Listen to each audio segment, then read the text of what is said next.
ყველას ბუნებრივია ძალიან დიდი მადლობა მინდა გითხრათ იმისთვის რომ ეს წლები ერთად ვიმუშავეთ და ძალიან ბევრი კარგი საქმე ერთად გავაკეთეთ, წამოვიწყეთ.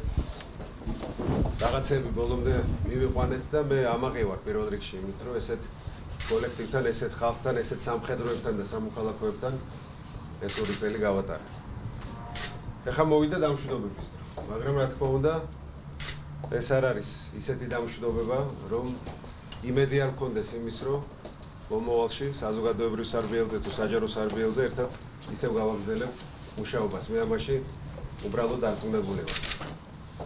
ერთ-ერთი რითიც მე ვამაყობ არის ის, რომ ეს უწყება გახდა აბსოლუტურად არაპოლიტიკური.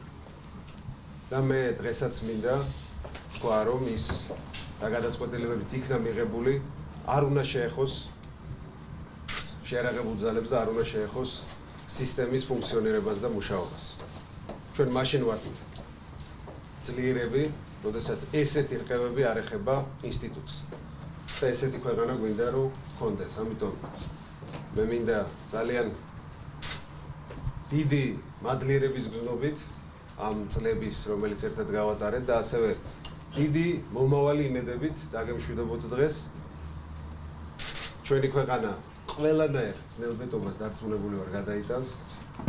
თავარია რომ საზოგადოება დავრჩეთ შეკრულად და ჯარმა იგრძნოს რომ ესეთი რყევები მას არ ეხება. ჯარმა იგრძნოს და შეერაღებულმა ძალებმა რომ საზოგადოება მათ გვერდზე დგას და იმედი აქვს ჩვენი სამხედრო მოსამსახურეების. მე არ გამოვყოფ ახლა ასევე სამოქალაქო ოფისის წარმომადგენლებს, როგორც არასამხედროებს, იმიტომ რომ თქვენც აბსოლუტურად იგივე რეჟიმით მუშაობდით და იმუშავებთ მომავალშიც და თქვენ ძალიან კარგად გქონდათ გააზრებული ის დიდი პასუხისმგებლობა, რომელიც საჯარო სამსახურმა და ქვეყანამ ჩვენ დაგვაკისრა. პირადად მე მინდა გითხრათ ერთი რამ, რომ ყველას სათითაოდ გთვლით არა მხოლოდ თანამშრომლებად, თანამებრძოლებად, არამედ მეგობრებად. და ეს მეგობრობა ცხოვრების ბოლომდე გავყვება თითოეულ ჩვენთანაც. ძალიან დიდი მადლობა კიდევ ერთხელ, რომ ასეთი საქმეები ერთად გავაკეთეთ და მომავალი თანამშრომლობის იმედით დაგემშვიდობებით.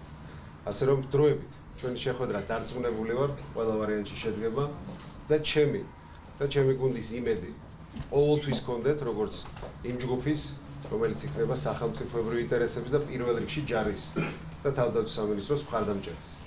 ასე რომ არავითარ შემთხვევაში არ უნდა ჩამოუშვათ ხელები საქართველოსთვის ბრძოლაც და საქართველოსთვის უკეთესი მომავლისთვის მუშაობა აუცილებლად უნდა გაგრძელდეს. ჩემი გადაწყვეტილებაც ემსახურება ზუსტად იმას, რომ ის გზა, რომელიც ავირჩიეთ ერთად, ჩვენი ოჯახებისთვის, ჩვენი შვილებისთვის, ჩვენი ქვეყნისთვის არავითარ შემთხვევაში არ უნდა შეფერხდეს.